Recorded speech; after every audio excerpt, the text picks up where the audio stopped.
Bismillahirrahmanirrahim. Assalamualaikum warahmatullahi wabarakatuh. Alhamdulillahirabbil alamin. Wa bihi nasta'inu ala umurid dunya waddin. Asyhadu an la ilaha illallah wahdahu la syarikalah wa asyhadu anna Muhammadan abduhu wa rasuluh. Sallallahu alaihi wa ala alihi wa sahbihi wa man sara ala nahjihi wa tamassaka bi sunnatihi ila yaumiddin. Rabbi syrah li sadri wa yassir li amri wahlul 'uqdatam min lisani yafqahu qawli. Marilah kita panjatkan puja dan puji syukur kehadirat Allah Azza wa Jalla.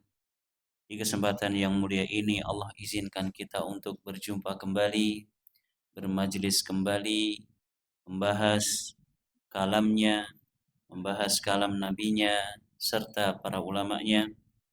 Kita berharap kepada Allah Subhanahu wa taala semata, semoga Allah berkenan melimpahkan kepada kita semua ilmu yang bermanfaat, yang membuahkan amal saleh, sehingga bisa menjadi bekal kita untuk menghadap kepada Allah Subhanahu wa taala di hari kiamat kelak. Amin ya rabbal alamin.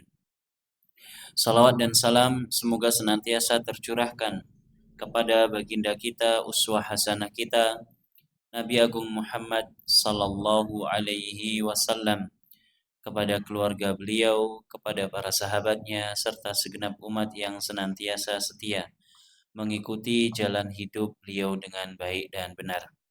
Bapak, Ibu, dan hadirin rahimani wa rahimakumullah, kita akan menyelesaikan pembahasan tentang al-khauf, yaitu rasa takut, yang mana telah kita jelaskan bahwa al-khauf ini merupakan salah satu ibadah. Al-khauf, rasa takut, merupakan salah satu ibadah. Tepatnya adalah ibadah qalbiyah, ibadah hati. Penulis mengatakan bahwa al-khaufu min haitsu huwa yanqasimu ila thalathati aqsam. Khauf, rasa takut, itu ada 3 macam. Rasa takut itu ada 3 macam. Kalau mungkin kita jumpai ada rasa takut selain dari 3 macam ini, maka bisa kita kelompokkan atau merupakan bagian dari salah satu dari 3 ini. Apa saja? Yang pertama, al-qismul awal. Yang pertama, khaufus sir, yaitu rasa takut yang tersembunyi. Rasa takut yang tersembunyi. Maknanya bagaimana rasa takut yang tersembunyi? Wa huwa an yakhafa min ghairillahi bisirrihi min wathanin au taghutin au ghairihi. Rasa takut yang tersembunyi yang dimaksudkan di sini adalah seseorang takut kepada selain Allah dengan cara diam-diam atau tersembunyi. Tidak nampak. Dia tidak tampakkan rasa takut tersebut. Dia simpan rasa takut tersebut dalam hatinya. Hatinya mengagungkan sesuatu selain Allah, sehingga muncul rasa takut dalam hatinya. Contohnya takut kepada siapa? Contohnya takut kepada wasan, berhala. Takut kepada berhala. Dan ini sering kita contohkan. Misalnya seseorang memiliki keyakinan tertentu bahwa tempat tertentu atau pohon tertentu bisa menimpakan madharat, bisa mendatangkan bahaya kalau kita tidak memberikan hak dia, ngasih sesaji misalnya. Sehingga timbullah rasa takut. Maka ini adalah khauf sir, rasa takut yang tersembunyi. Mungkin kita tidak tampakkan di hadapan manusia, tapi kita simpan dalam hati kita. Contoh yang lain, misalkan ada tikungan tertentu, yang mana kalau malam-malam ini bahaya lewat situ. Ya, sudah banyak korban yang jatuh kalau malam-malam lewat tikungan situ. Misalnya kalau enggak nyalain klakson atau enggak nyalain sen, ya, diganggu sama tikungan tersebut atau penghuni tikungan tersebut. Ini adalah khauf sir, Sehingga kita kalau lewat situ jadi takut. Ini adalah rasa takut yang tersembunyi kepada selain Allah. Au taghutin, atau takut kepada taghut. Taghut makhluk-makhluk yang melampaui batas. Makhluk yang melampaui batas. Dan taghut yang paling terdepan adalah iblis. Takut kepada iblis, takut kepada setan dan jajarannya, au ghairihi, atau yang selainnya. Takut kepada mereka semua, an yusibahu bima yakrah, akan menimpakan sesuatu yang dibenci. Kayak tadi kalau kita contohkan di tikungan tertentu, itu kalau malam hari lewat kita nggak ngebel, nanti akan disaut sama yang jaga tikungan itu. Makanya kalau lewat situ harus ngebel. Kenapa? Takut akan dijegal sama penghuni tikungan tersebut. Dan ini ada Pak di sebagian tempat, ada tempat-tempat yang semacam itu. Pokoknya kalau lewat harus ngebel. Apa orang kita mengungkapkan dengan amit-amit nuwun sewu. Ini khauf sir. Takut kepada selain Allah. Selain Allah akan menimpakan madarat. Wa hadza syirkun akbar. Dan ternyata rasa takut yang tersembunyi ini adalah syirik akbar. Padahal tersembunyi dalam hati. Padahal tidak nampak. Tapi malah merupakan syirik akbar, syirik besar. Makanya kita belajar akidah itu tujuannya apa? Untuk tazkiyatun nufus, untuk mensucikan jiwa. Membenarkan keyakinan kita sehingga nanti kita akan jadi, ya, jiwa kita jadi suci. Takut kepada pohon tertentu misalkan. Kalau lewat situ kemudian nggak melakukan perbuatan tertentu, nggak mengucapkan ucapan tertentu, nanti akan diinceloi sampai tekan ngomah, diganggu. Nanti anaknya akan rewel dan seterusnya. Ini khauf sir dan merupakan bentuk kesyirikan. Ini kita contohkan yang sering terjadi di sekitar kita. Ya mungkin di daerah sini mungkin nggak ada. Tapi daerah-daerah luar sini banyak. Ya, banyak.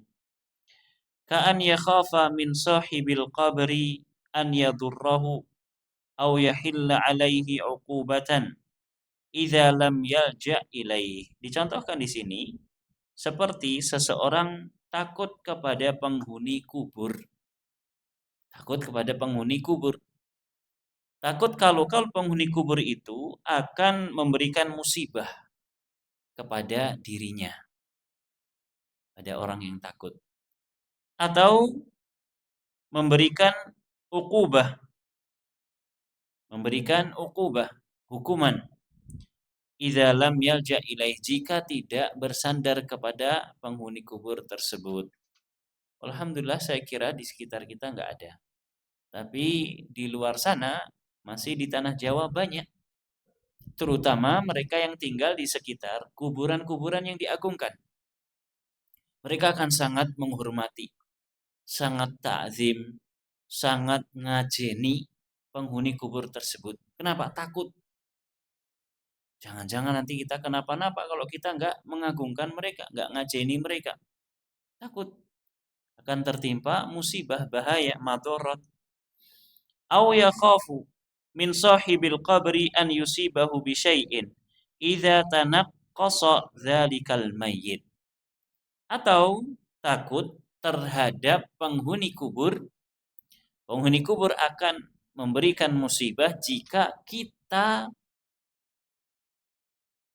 kurang atau kita mengurangi hak yang seharusnya kita berikan kepada penghuni kubur tersebut. Misalnya, dan ini banyak di sekitar atau di tanah Jawa secara khusus, orang yang tinggal di sekitar kuburan yang diagungkan. Orang-orang tersebut biasanya akan memberikan pengagungan. Di hari-hari tertentu akan dibuat acara-acara. Misalkan di bulan Maulud, ada mauludan yang dilanjutkan dengan pengagungan terhadap penghuni kuburan-kuburan yang ada, yang diagungkan tersebut. Nah, kalau mungkin ada seseorang yang nggak ikut, atau lah tahun ini Misalkan saya nggak terlalu mau ikut andil, tidak seperti dulu rutin, maka dia takut, kemudian muncul rasa takut. Duh, nanti kalau kita nggak ikut atau kita nggak seperti tahun lalu buat acara, buat kemeriahan acaranya, jangan-jangan nanti kita akan ini akan itu. Nah ini. Atau orang-orang yang suka ziarah kubur kemana-mana. Ada beberapa kampung Bapak Ibu, mereka meyakini bahwa ziarah ke beberapa makam wali ini pahalanya setara dengan pahala apa? Haji. Rasa haji lek ngoten. Betul. Dan mereka simbolkan seperti itu. Rasa haji. Cukup ziarah ke makam-makam kuburan-kuburan para wali. Orang-orang yang dianggap sakti. Dan biayanya besar. Dan mereka takut kalau tidak berziarah di setiap tahunnya, mereka akan tertimpa musibah. Nas'alullah as-salama wal afiyah. Kama qala azza wa jalla ikhbaran an qaumi hudin annahum qalu li nabiyihim. Hal ini sebagaimana yang Allah firmankan tentang kaum Nabi Hud. Allah mengabarkan tentang kaumnya Nabi Hud. Qalu li nabiyihim, mereka mengatakan kepada nabi yang diutus kepada mereka, inna qula illa taraka ba'du alihatina bisu. Tidaklah kami mengatakan, tidaklah kami memiliki pendapat tentang engkau wahai para nabi, kecuali engkau atau kalian merendahkan orang-orang yang menjadi sesembahan kami. Jadi mereka ini mengagungkan leluhur-leluhur mereka. Maka diutuslah para nabi untuk membenarkan mereka. Tidak boleh mengagungkan leluhur dengan berlebihan. Maka kaum yang mengagungkan leluhur tadi mengatakan bahwa kalian ini datang-datang cuman ingin ngorat-ngarit tatanan. Kalian hanya ingin merendahkan leluhur-leluhur kami yang menjadi sesembahan kami. Dan faktanya ini terjadi di masyarakat kita. Terjadi di masyarakat kita. Ada orang mengajak supaya beribadah, wabil khusus ibadah, yaitu khauf, takut hanya kepada Allah, akan dikatakan seperti itu. Wa ka qaulihi ta'ala wa yukhawwifunaka billadzina min dunih. Dan mereka menakut-nakuti engkau dengan orang-orang selain mereka. Maksudnya orang-orang yang telah mati yang diagungkan oleh mereka. Mereka ini ya menakut-nakuti para nabi.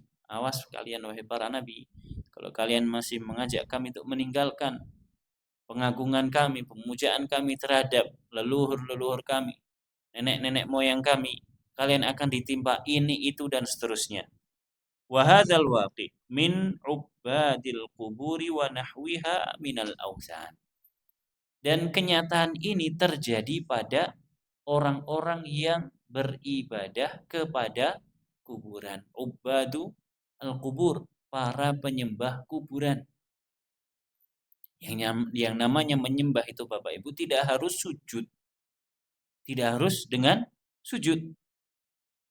Pernahkah Bapak Ibu melihat orang-orang Jepang, mereka membungkukkan punggungnya tatkala matahari terbit? Pernah melihat di film-film? Itu ibadah. Jadi ibadah tidak harus sujud. Ini ada maisan, ada kijingan, kemudian sujud di sampingnya. Tidak harus seperti itu. Karena ibadah yang paling inti adalah dengan hati. Mereka yang mengagungkan kuburan dengan hati mereka, itulah mereka yang beribadah kepada kuburan-kuburan tersebut. Nah, kenyataan ini ada pada mereka. Baik mereka yang beribadah mengagungkan kuburan ataupun mengagungkan berhala. Masih ingat apa bedanya berhala dengan patung? Kalau berhala itu lebih umum, mencakup patung dan selainnya. Tapi kalau patung itu terbuat dari tanah atau batu atau kayu. Dan diukir menyerupai bentuk makhluk. Itu patung. Tapi kalau berhala umum, jumlahnya, macamnya banyak. Ya orang punya jimat, barang siji sing dirumat, mana-mana dibawa. Kalau lupa nggak dibawa, apes iki. Langsung buru-buru pulang diambil. Dan bentuknya banyak jimat, penglaris, pesugihan, apa malih, pemanis. Pemanis ini kenapa? Untuk menarik perhatian, simpati dari lawan jenis. Apalagi masih banyak lainnya. Ini berhala. Ini berhala. Sesuatu yang diagungkan. Sesuatu yang diharapkan memberikan manfaat. Padahal tidak bisa memberikan manfaat. Ini kenyataan ada pada mereka. Orang-orang yang memiliki khauf sir, rasa takut tersembunyi. Takut. Jimate keri, bingung. Waduh, kok kayak berhasil apa ora? Jimate keri. Ya, jimate keri ya. Kalau yang ketinggal jimatnya itu kunci motornya, ya nggak mungkin berhasil nyalain motor. Dan apa ada orang yang mengagungkan kunci motor? Gak ada. Gak ada pengagungan. Ya, Masya Allah nih kunci motor gak ada. Kunci motor ya biasa, geletak nih. Tapi kalau jimat, ini diagungkan, dirawat. Orang yang punya keris sakti katanya. Dawane gur sekilan. Sakniki lek keris sakti dawane gur sekilan, mengke Idul Adha kan tinggi nyembelih sapi. Saged apa mboten? Mboten saged. Gak bisa. Gak sakti. Setiap bulan purnama misalkan harus dimandikan dengan 7 bunga, airnya 7 sumur misalkan. Ini benar-benar jadi budaknya benda-benda mati tersebut. Orang-orang yang ngopeni benda-benda mati tersebut jadi budaknya. Keris sekilan buat apa? Bisa apa? Loh, jangan salah. Ini bisa untuk ini, untuk itu. Coba bisa nggak buat nyembelih ayam? Ya bisa. Ya tidak bisa. Ini peninggalan leluhur. Sudah biarkan saja taruh di meja. Nanti bulan purnama tiba nggak usah dimandikan. Kita lihat apa yang terjadi. Nggak akan terjadi apa-apa. Karena dia tidak bisa memberikan manfaat dan madorot. Orang-orang yang mengagungkan kuburan, penyembah kuburan. Orang-orang yang mengagungkan benda-benda tertentu, penyembah benda-benda tersebut. Maka mereka akan dirundung dengan khauf sir, rasa takut yang tersembunyi. Maka tugas kita Bapak Ibu rahimani wa rahimakumullah, ketika kita belajar, kita berusaha untuk meninggalkan, mungkin kita punya tinggalan dari mbah kita. Le iki kok ngene simbah dijogo. Iki engko iso njaga awakmu. Sik mbah, aku kon njaga iki apa iki sing arep njaga aku? Ya kan? Simbah misalkan ngasih apa jenenge kol buntet. Kingko sing iso dadi dalan rezekimu. Ya wis ning omah wae, ongkang-ongkang ten omah. Gak akan bisa dapat uang. Harus kerja. Ambil sebab. Ini tadi dikasih wasiat sama mbahnya. Ini nanti akan menjaga kamu. Yang benar kita yang akan jaga dia. Kita akan diperbudak oleh benda tersebut. Ini waki terjadi pada orang-orang yang semacam itu. Nah, tugas kita adalah melepaskan diri dari itu semua. Melepaskan diri dari itu semua, apapun bentuk dan wujudnya, kita tinggalkan. Kita tinggalkan. Wa yakhafunaha wa yukhawwifuna biha ahlat tauhidi idza ankaru ibadataha wa amaru bi ikhlasil ibadati lillah. Nah ini, mereka takut kepada benda-benda tersebut yang tadi kita contohkan seperti kuburan dan benda-benda yang mereka yakini memiliki kekuatan-kekuatan mistis. Mereka takut dan mereka menakut-nakuti orang lain. Aja sembrono. Apalagi orang yang ngajak seperti kita ngajak supaya meninggalkan benda-benda tersebut. Mereka pasti akan nakut-nakuti. Aja sembrono, hati-hati kamu ngomongnya. Kualat nanti gimana? Itu nanti akan ngasih kamu madorot. Jaga mulut kamu dan seterusnya. Ini apa yang terjadi pada mereka. Wa hadza yunafi tauhid, dan jelas ini bertentangan dengan tauhid. Orang yang bertauhid dia yakin betul bahwa Allah Subhanahu wa taala yang mendatangkan manfaat dan madarat, dan dia tidak akan menyimpan rasa takut sedikit pun kepada selain Allah. Khauf sir semacam ini yang merupakan rasa takut ibadah. Fakama annahu idza da'a ghairallahi aw sa'ala ghairallahi intafa anhul iman, fakadzalika idza khafa ghairallah.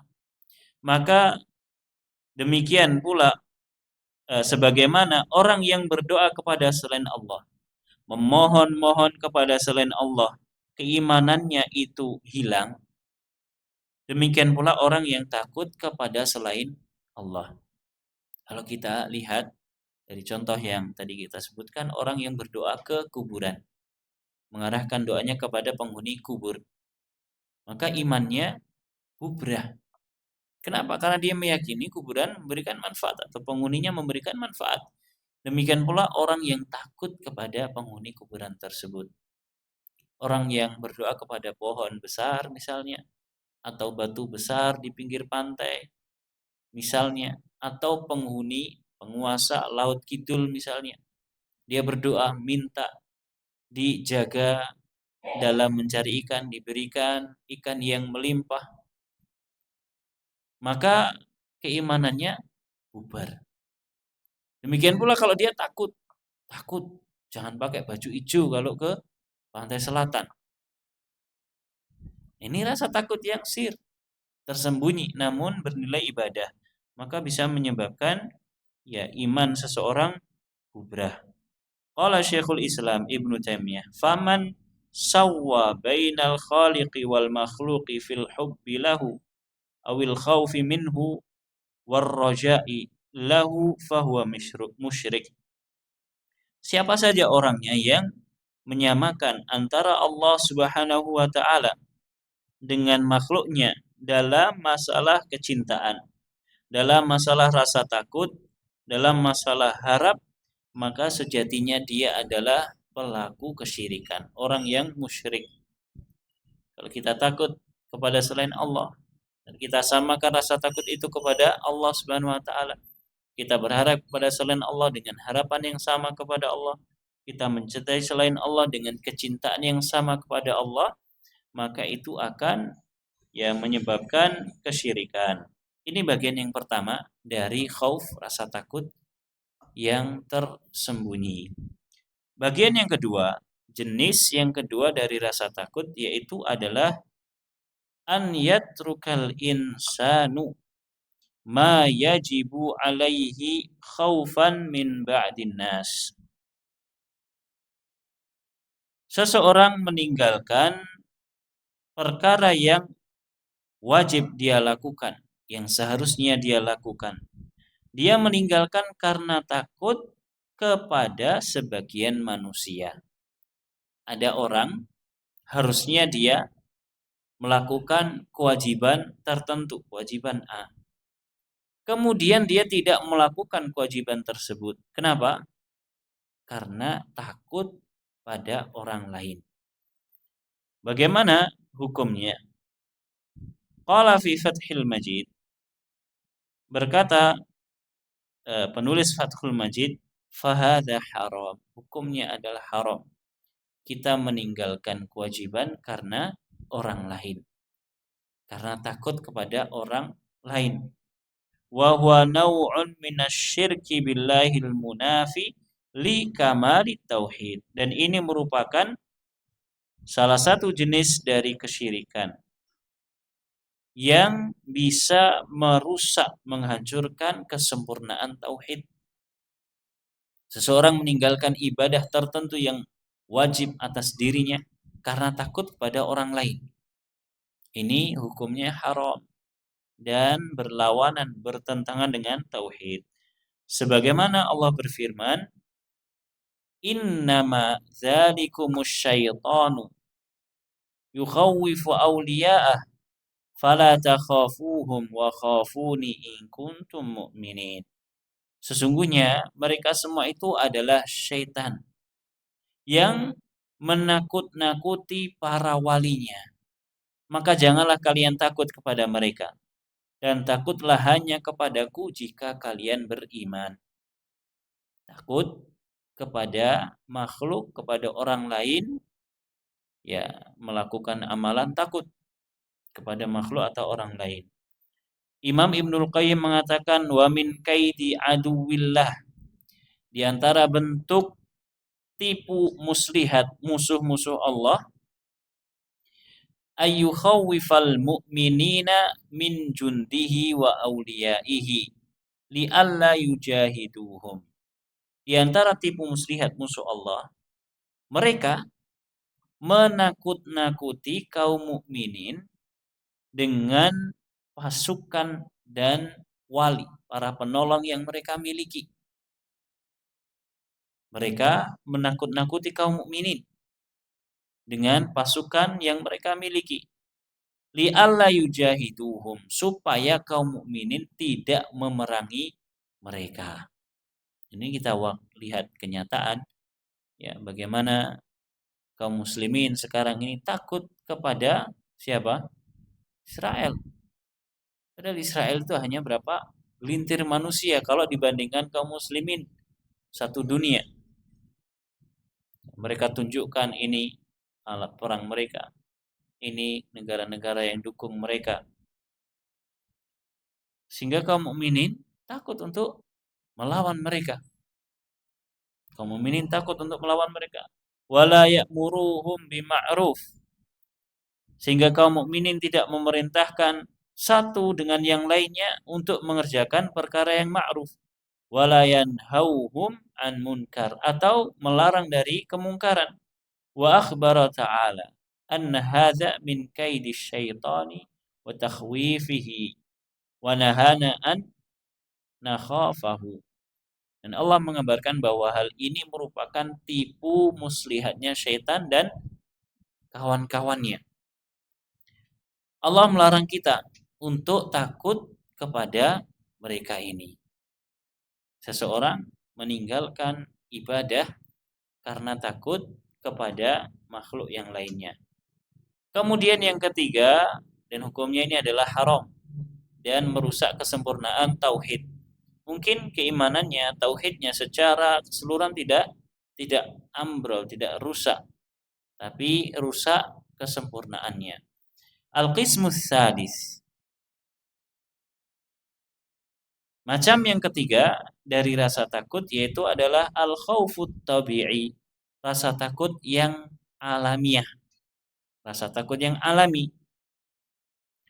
Contohnya bagaimana? Ka khaufil insani minas sabur, seperti rasa takut yang ada pada manusia terhadap binatang buas.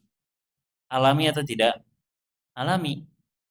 Ya, ada misalkan orang ngingu macan, ngingu singo. Kemudian kerangkengnya jebol, lepas. Binatang buas. Maka semua orang takut, pintunya ditutup. Benar atau tidak ini? Benar. Karena secara alamiah manusia takut sama binatang buas. Kalau diterkam gimana? Dimakan sama singa yang lapar, yang lepas. Ya takut, ini takut yang alamiah, alami. Memang manusia dikodratkan seperti itu. Wanar, orang takut terhadap api. Takut atau tidak, Pak, sama api? Atau malah apinya dimakan? Nah, apinya dimakan setiap hari. Gak takut sama api. Api itu ya menakutkan. Coba kalau kita lagi masak kompore jeblok. Bingung ya apa? Jangankan kompornya jeblok, kita lagi masak gasnya bocor. Sebagian ibu-ibu langsung jerit-jerit. Ya, gasnya ngosos langsung jerit-jerit, takut. Padahal ya cuman mungkin kendor sedikit, lepas sedikit sudah takut. Ini takut yang tabii, alami. Karena api itu kalau dia besar akan melahap apa saja yang ada. Api kalau besar akan melahap apa saja yang ada. Wajar kalau orang takut terhadap api. Apalagi di negara-negara yang panas. Di Jazirah Arab misalkan, api itu Pak Bu, kalau nyala di siang hari itu nggak kelihatan. Kenapa? Karena cahaya matahari lebih terang. Seperti jenengan nyalain kompor di luar rumah, nggak akan kelihatan kompornya kurang gede, padahal sudah gede, masih kurang gede. Ya maka ngeri kalau ada kebakaran di Jazirah Arab, ya sulit karena apinya nggak kelihatan. Maka wajar seseorang takut terhadap bahaya api. Ya. Wal gharaq, takut tenggelam. Wajar. Orang yang takut tenggelam itu wajar. Apalagi nggak bisa renang. Takut. Ya didorong sama temennya. Jangan, jangan, jangan. Saya takut, saya takut. Ngapain takut? Takut itu sama Allah. Diangkat, dilemparin.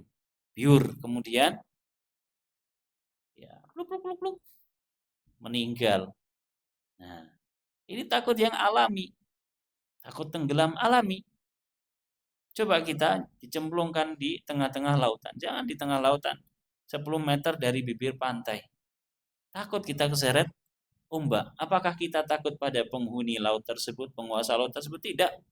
Takut sama ombak yang akan menjadi sebab tenggelamnya kita. Dan ini adalah takut yang alami. Wajar orang takut tenggelam, apalagi yang tidak bisa berenang. Fahada la yulamu alaihi al-abdu. Maka rasa takut yang semacam ini tidak masalah. Seorang hamba tidak dicela disebabkan rasa takut ini. Sebagaimana firman Allah tentang kisahnya Nabi Musa, fa kharaja minha khaifan yataraqqab. Keluarlah Nabi Musa dari kejaran orang-orangnya Fir'aun dalam keadaan takut yang menyelimuti, yang meliputi dirinya. Nabi Musa alaihissalam pernah melihat di jalan ada orang dari kalangan beliau, yaitu Bani Israel, yang sedang cekcok dengan orang yang berasal dari kalangan Fir'aun. Seperti kita jelaskan bahwa Nabi Musa sama Fir'aun ini beda kasta, beda suku. Di jalan Nabi Musa lihat ini dua orang tengkar. Satu dari kaumnya Nabi Musa, Israel, satu lagi dari kaumnya Fir'aun, tengkar. Maka Nabi Musa membela, muncullah asabiyah beliau, fanatisme beliau. Beliau membela orang yang berasal dari kaumnya. Maka dipukullah sama Nabi Musa, kemudian tewas. Kemudian Nabi Musa takut, pulang. Besoknya lagi ada yang ngasih tahu bahwa orang-orangnya Fir'aun sedang berjalan ke sini untuk menangkap Nabi Musa, mengeroyok Nabi Musa. Maka akhirnya Nabi Musa pun lari sampai ke perkampungan Madian. Madian nanti beda lagi. Sampai ke perkampungan Madian. Beliau lari dalam keadaan takut. Sekarang siapa orang yang tidak takut dikeroyok? Takut. Dan ini adalah takut yang alami, takut yang tabi'i. Wa amma khawfu wa'idillahi alladhi tawa'ada bihil usah fahuwa alladhi qala Allah fihi. Adapun rasa takut terhadap ancaman Allah yang Allah berikan kepada para pelaku maksiat, maka itu sebagaimana yang Allah katakan, Allah firmankan, dzalika liman khafa maqami wa khafa wa'id. Demikian itu adalah bagi orang-orang yang takut terhadap kedudukan Allah Subhanahu wa taala dan takut terhadap ancaman Allah. Wa nahu dzalik, dan ayat-ayat yang selainnya, fahuwa a'la maratibil iman. Maka ini justru merupakan tingkatan keimanan yang paling tinggi. Kita ulangi. Jadi rasa takut ada 3. Yang pertama, rasa takut yang tersembunyi. Maknanya adalah takut yang dibarengi dengan pengagungan terhadap sesuatu tertentu, benda-benda tertentu, orang-orang tertentu. Pengagungan yang bernilai ibadah, ini hukumnya adalah syirik. Yang kedua, takut melakukan perkara yang wajib karena takut kepada orang tertentu. Maka ini hukumnya adalah haram. Dan yang ketiga adalah takut yang sifatnya alami. Maka ini tidak mengapa. Nah, di bagian yang lain ada model takut, yaitu berupa takut terhadap azab Allah Subhanahu wa taala. Boleh nggak kita takut terhadap azab Allah? Jawabannya adalah boleh. Dan bahkan ini merupakan tingkatan keimanan yang paling tinggi. Rasa takut terhadap azab Allah Subhanahu wa taala. Wal istislamu lillahi wa tafwidul umuri ilaihi mimma yanzi'ul khaufa minal bashar. Berserah diri sepenuhnya kepada Allah, menyerahkan seluruh urusan kepada Allah. Ini merupakan perkara yang bisa yanzi'ul khauf minal bashar, menghilangkan rasa takut dari manusia. Orang kalau dia betul-betul kuat rasa tawakalnya kepada Allah Subhanahu wa taala. Orang kalau benar dalam bertawakal kepada Allah, istislam, berserah diri, menyerahkan segala urusan, segala perkara hanya Allah, maka orang tersebut akan mendapatkan ketenangan hati. Di antara bentuknya adalah akan diangkat rasa takut dari hatinya terhadap manusia. Tidak takut kepada sesama manusia. Manungsa ya padha dene aku. Mangan sego aku ya mangan sego, enggak takut. Tidak takut kepada manusia. Imam Ibnul Qayyim mengatakan, "Wallazi yahsimu madatal khaufi huwa taslimu lillahi. Fa inna man sallama lillahi wastaslama lahu wa alima anna ma asabahu lam yakun liyukhti'ahu wa ma akhta'ahu lam yakun liyusibahu wa alima annahu lan yusibahu illa ma kataballahu lahu lam yabqa li khawfil makhluqina fi qalbihi mawdi'."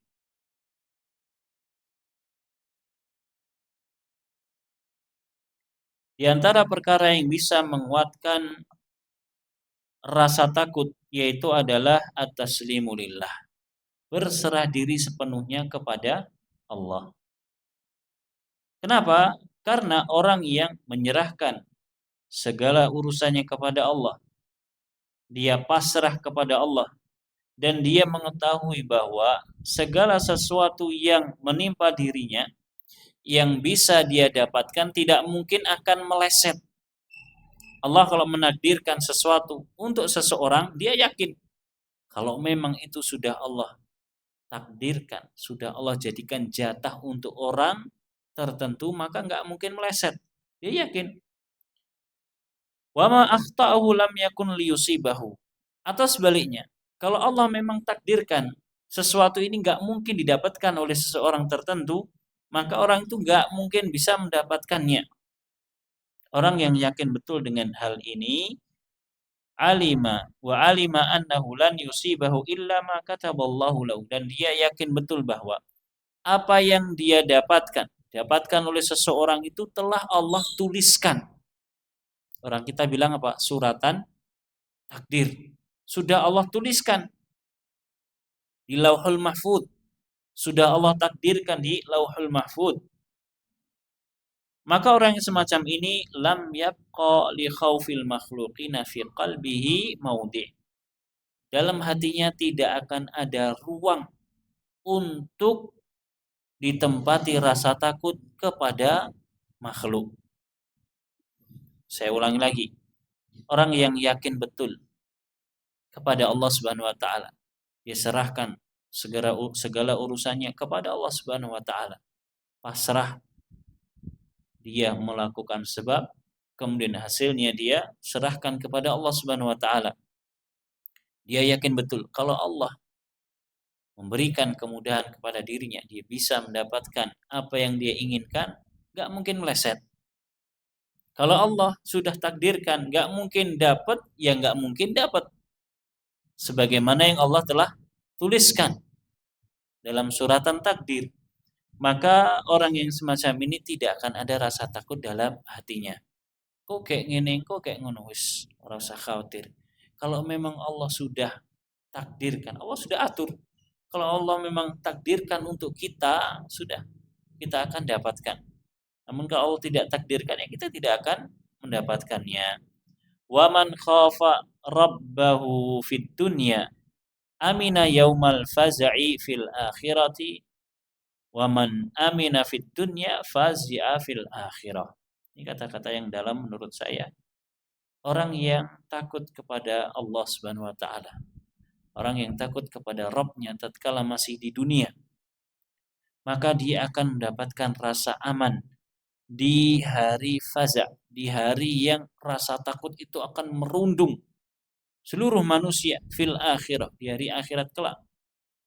Orang yang di dunia takut kepada Allah, di akhirat kelak mereka akan mendapatkan keamanan. Sebaliknya, orang yang merasa aman di dunia dari pengawasan Allah Subhanahu wa taala, dari penglihatan Allah Subhanahu wa taala, dari adab Allah Subhanahu wa taala, maka di hari akhirat kelak mereka akan tertimpa oleh rasa takut yang luar biasa. Maka Bapak Ibu, jangan sekali-kali kita merasa atau gampang ke pengawasan Allah Subhanahu wa taala terhadap kita. Kita merasa Allah tidak mengawasi kita sehingga kita tidak takut kepada Allah Subhanahu wa taala. Jangan seperti itu. Kenapa? Karena imbasnya nanti di akhirat. Allah akan berikan rasa takut kepada kita di akhirat kelak. Wallahu taala a'lam.